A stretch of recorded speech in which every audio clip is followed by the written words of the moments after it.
Salam sejahtera, salam Malaysia Madani. Pada hari ini, saya ingin menyampaikan tajuk kajian saya iaitu Kajian Literatur Sistematik, Mitigasi dan Adaptasi Perubahan Iklim di Malaysia.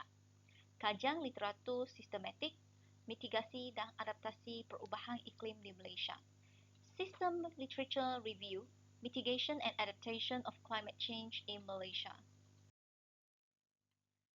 Pada zaman ini, perubahan iklim di sedunia ini berpunca daripada aktiviti yang manusia yang tidak terkawal sejak tahun 1800-an. Dan perubahan iklim ini menyebabkan perubahan cuaca yang tidak dapat dijangka dan berlaku dalam jangka panjang secara semula jadi. Antaranya adalah berpunca daripada pelepasan gas-gas rumah hijau yang tidak terkawal yang berlebihan seperti gas karbon dioksida, gas metana dan gas nitrous oksida berdasarkan laporan iklim global tahun 2022.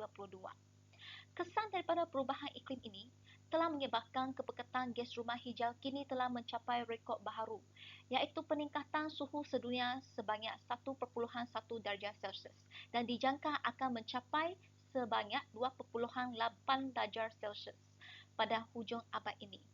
Dan disebabkan peningkatan suhu ini, banyak flora dan fauna tidak dapat bertoleransi dengan perubahan suhu ini. Dan ini turut menyebabkan ekosistem di dunia ini terjejas.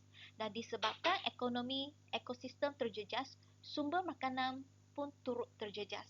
Dan ini memberi ancaman kepada kehidupan semua kehidupan. Tidak kira sama ada haiwan, tumbuhan maupun manusia. Dengan ini, tindakan telah diambil melalui pengenalan kepada maklumat pembangunan mapan iaitu Sustainable Development Goals (SDG) yang diperkenalkan oleh Pertubuhan Bangsa-Bangsa Bersatu PBB pada tahun 2015. Antara maklumat iaitu Goal SDG yang ke-13 adalah tindakan iklim di mana menggalakkan seluruh dunia untuk mencegah perubahan iklim melalui aktiviti yang boleh mengurangkan pelepasan gas rumah hijau. Perubahan iklim ini berpunca daripada aktiviti manusia dan perubahan iklim ini akan menyebabkan lagi banyak perubahan mengejut pada masa yang akan datang berdasarkan laporan Rahmstorf pada tahun 2018. Di sini, sistem pendidikan memainkan peranan yang penting dan ia merangkumi topik perubahan iklim adalah diperlukan dengan pembelajaran secara mendalam di dalam kelas. Yang kedua, hubungan antara manusia dengan alam sekitar supaya ada pembelajaran bermakna berlaku dalam kalangan murid, kesan pemanasan global dan akhir sekali adalah kaedah penyelesaian masalah yang berpotensi, di mana juga kaedah penyelesaian masalah ini juga menjadi fokus kepada kajian ini. Yang seterusnya, pengetahuan eksplisit terhadap tindakan iklim dijumpai adalah terhad dalam golongan masyarakat di Malaysia. Jadi, objektif kajian ini adalah untuk yang pertama, mengenal pasti tahap tindakan mitigasi di Malaysia. Yang kedua, mengenal pasti tindakan adaptasi di Malaysia. Untuk menjalankan kajian ini, metodologi kajian yang dijalankan adalah ROSES, Reporting Standards for Systematic Evidence Synthesis. ROSES ini terdiri daripada 4 langkah iaitu yang pertama identifikasi, iaitu pencarian maklumat diikuti oleh pemeriksaan, kemudian kelayakan dan akhir sekali pemilihan artikel untuk sorotan literatur. Bermula daripada proses identifikasi bermaksud pencarian maklumat melalui database dan di sini juga ada proses pengecualian artikel. Antara database yang telah digunakan ialah Scopus dan Web of Science. Kunci-kunci, kata-kata kunci yang digunakan untuk menjalankan identifikasi proses ini adalah perubahan iklim, tindakan iklim, mitigasi perubahan iklim dan adaptasi perubahan iklim. Selepas identifikasi diikuti oleh pemeriksaan. Pemeriksaan Pemeriksaan telah dijalankan terhadap artikel-artikel yang telah dijumpai dalam proses identifikasi. Dan dijumpai seramai 80 jumlah rekod lepas pemeriksaan. Dan dalam 80 artikel dijumpai ada 15 artikel yang ada duplikat.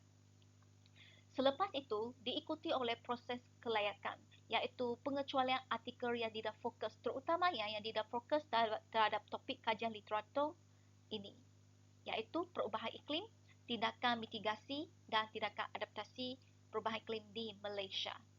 Akhir sekali, artikel yang tidak dikecualikan dijalankan lagi dinilaikan lagi untuk sorotan literatur terakhir, iaitu seramai 20 kajian telah terpilih dalam kajian literatur ini. Hasil daripada dapatan kajian seperti yang dinyatakan dalam objektif kajian iaitu terdiri daripada dua aspek, iaitu usaha mitigasi di Malaysia, dan kedua adalah tahap adaptasi di Malaysia. Mitigasi ini lebih berfokus kepada usaha-usaha yang diambil untuk mengurangkan pelepasan gas-gas rumah hijau, terutamanya gas karbon dioksida, untuk mencegah perubahan iklim. Dan di bawah usaha mitigasi terdiri daripada 4 aspek. Yang pertama adalah pengetahuan alam sekitar. Pengetahuan pendorong kepada perubahan. Di sini perubahan kepada aktiviti untuk mengurangkan pelepasan gas karbon dioksida. Jadi, kandungan standard iklim, sekolah climate smart dan sumber tenaga pendidik yang berkualiti telah diperkenalkan di beberapa kawasan di Malaysia berdasarkan kajian Sahani dan lain-lain pada tahun 2022. Yang kedua adalah mengenai pengurusan sumber efisien. Untuk mengurangkan pelepasan gas-gas rumah hijau, pengurusan sumber efisien telah dipromosikan oleh Kementerian Sumber Asli dan Alam Sekitar berdasarkan Dasar Perubahan Iklim Negara dengan kajian TAN pada tahun 2019. Selain daripada pengurusan sumber efisien, penggunaan tenaga efisien juga diperkenal. Sumber boleh diperbaharui bagi mengurangkan pelepasan gas karbon dioksida telah diperkenalkan untuk mengurangkan pembaziran tenaga, terutamanya tenaga elektrik, berdasarkan kajian Zena Abu Doberstein pada tahun 2019 dan kajian Ufer Uch alias dan Joy Ching pada tahun 2015. Akhir sekali, berdasarkan dapatan kajian ini, di bawah usaha mitigasi di Malaysia adalah perancangan pengangkutan sistematik. Pelan Pembangunan Mobiliti Rendah Karbon 2021 hingga 2023 dilaksanakan untuk mengurangkan pelepasan gas rumah hijau, terutamanya dalam sektor pengangkutan darat menjelang tahun 2030. Seterusnya adalah tahap tindakan adaptasi perubahan iklim di Malaysia. Dalam adaptasi perubahan iklim di Malaysia, yang pertamanya terdiri daripada pengetahuan dan kemahiran alternatif. Usaha ini berbeza daripada pengetahuan yang disebut tadi dalam usaha mitigasi. Pengetahuan ini lebih kepada pengetahuan yang digunakan untuk memperoleh peluang pekerjaan lain seperti bidang pelancongan, dan golongan masyarakat yang terpengaruh digalakkan untuk belajar pengetahuan yang baharu dan kemahiran alternatif bagi mencari sumber-sumber rezeki. Berdasarkan kajian Hosen Nakamura dan Hamzah tahun 2019. Yang kedua adalah pengurusan sumber. Golongan-golongan masyarakat yang terpengaruh juga digalakkan untuk menyimpan makanan yang berlebihan bagi menghadapi kekurangan sumber makanan akibat daripada perubahan iklim sedunia ini. Selain itu, jalinan sosial juga digalakkan. Ini memerlukan kepimpinan yang baik bagi membantu perancangan pembangunan lestari dan pengagihan sumber yang sama rata dalam golongan masyarakat berdasarkan kajian Samah dan Syafril pada tahun 2020.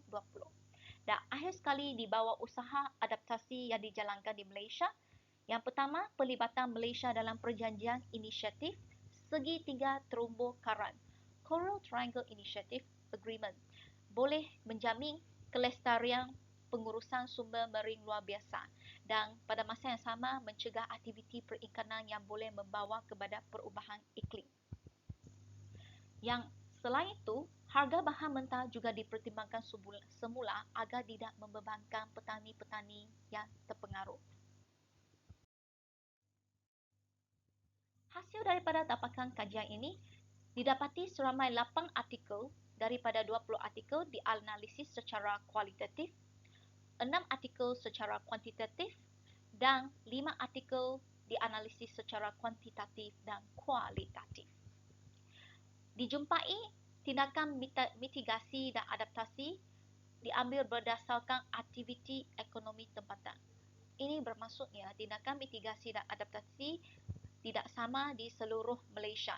Ini bergantung kepada jenis-jenis aktiviti ekonomi tempatan. Contohnya seperti aktiviti pertanian dan aktiviti perikanan. Graf ini menunjukkan bilangan yang artikel yang telah membincangkan mitigasi dan adaptasi perubahan iklim di Malaysia. Antaranya, yang paling banyak artikel didapati adalah perbincangan berdasarkan tindakan mitigasi dan adaptasi yang diambil di seluruh Malaysia. Yang lain-lain boleh meliputi kawasan Kedah, Melaka, Pahang, Sarawak, Sabah dan Semenanjung Malaysia.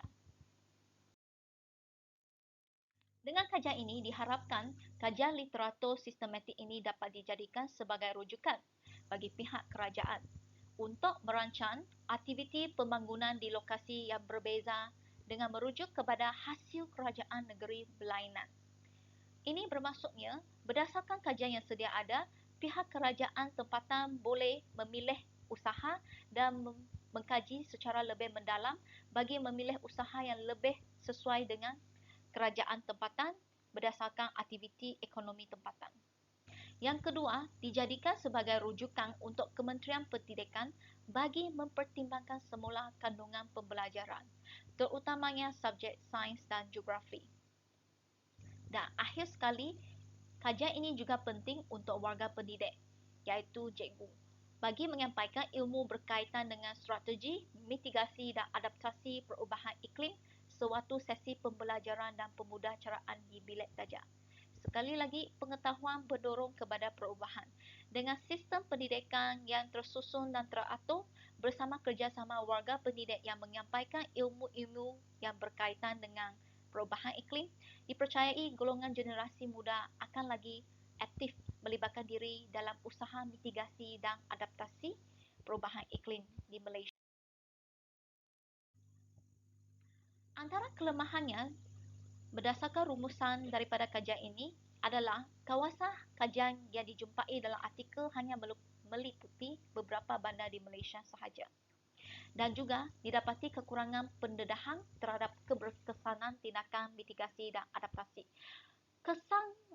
Keberkesanan tindakan mitigasi dan adaptasi yang telah dijalankan, kekurangan pendedahan iaitu kebanyakan kajian kurang menceritakan keberkesanan terhadap usaha yang telah diambil di tempat-tempat masing-masing. Jadi, untuk menambahkan kajian ini, hubungan antara kewangan dengan usaha mitigasi adaptasi memerlukan kajian yang selanjutnya. Selain itu, didapati juga pengumpulan maklumat tentang pelaksanaan yang lebih efektif serta kajian penyampaian pengetahuan perubahan iklim golongan masyarakat juga penting dan memerlukan kajian selanjutnya.